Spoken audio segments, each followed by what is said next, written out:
ఏవైతే excise stations ఉన్నాయో అన్ని ఎక్సైజ్ స్టేషన్స్లోనూ దరఖాస్తును స్వీకరిస్తున్నారు.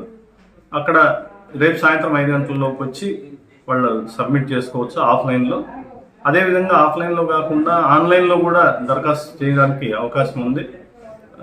సో దరఖాస్తుదారులు ఆన్లైన్లో మా వెబ్సైట్ ఉంది, ఆల్రెడీ అన్ని చోట్ల మేము డిస్ప్లే చేయడం జరిగింది.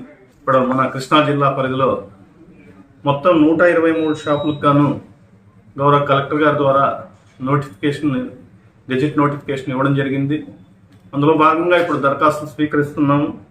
మన 123 షాపులకి నిన్న సాయంత్రంకి 559 దరఖాస్తులు వచ్చి ఉన్నాయి. 112 షాపులకు పూర్తిగా ప్రతి షాప్కి దరఖాస్తు తీసుకోగలిగాము. ఇంకొక 11 షాపులకు దరఖాస్తు రావాల్సి ఉంది. అది ఇవాళ రేపు కూడా ఇంకా ఎక్కువ దరఖాస్తులు వస్తాయని కూడా మేము ఎక్స్పెక్ట్ చేస్తున్నాము. అదేవిధంగా దరఖాస్తులు తీసుకోవడానికి ప్రతి స్టేషన్లోనూ అక్కడ వచ్చినటువంటి క్రౌడ్ను బట్టి 1 కానీ 2 లేదా 3, 4 అలా కౌంటర్లు మేము ప్రత్యేకంగా ఉంచి అన్ని కౌంటర్లలోనూ వచ్చిన దరఖాస్తుదారులకు ఎలాంటి ఇబ్బంది లేకుండా దరఖాస్తును స్వీకరించడం జరుగుతుంది. ఆ సాయంత్రం 5ంటికి ఎవరైతే ఎక్సైజ్ స్టేషన్ కాంపౌండ్కి వచ్చి ఉంటారో వాళ్ళందరికీ టోకన్స్ ఇష్యూ చేసి రాత్రి ఏ టైం అయినా వాళ్ళ దరఖాస్తుని మేము ఎన్రోల్ చేయడం జరుగుతుంది.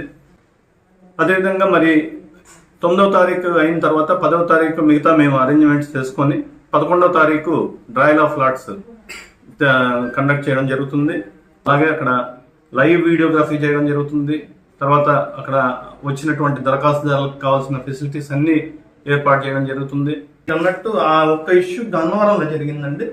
అందువల్ల ఇమీడియట్గా రియాక్ట్ అయ్యాము, అది చెప్పాము. అలాంటిది ఎవరూ భయపడక్కర్లేదు. ఒకవేళ మీకు అలాంటి భయాలు ఉంటే మీరు ఫిజికల్గా అప్లై చేయొద్దు. ఆన్లైన్లో మీకు ఆ ఫెసిలిటీ ఉంది, మీరు ఎవరికి భయపడాల్సిన అవసరం లేదు. మీరు ఇంట్లో కూర్చొనైనా మీ దరఖాస్తుని మీరు ఇది చేసుకోవచ్చు, ఆన్లైన్లో ఎన్రోల్ చేసుకోవచ్చు. కాబట్టి మీరు ఒకవేళ అలాంటి ఇబ్బందులు ఉంటే ఎవరైనా ఉండవు నాకు తెలిసి, లేదు మా దృష్టికి తీసుకురండి.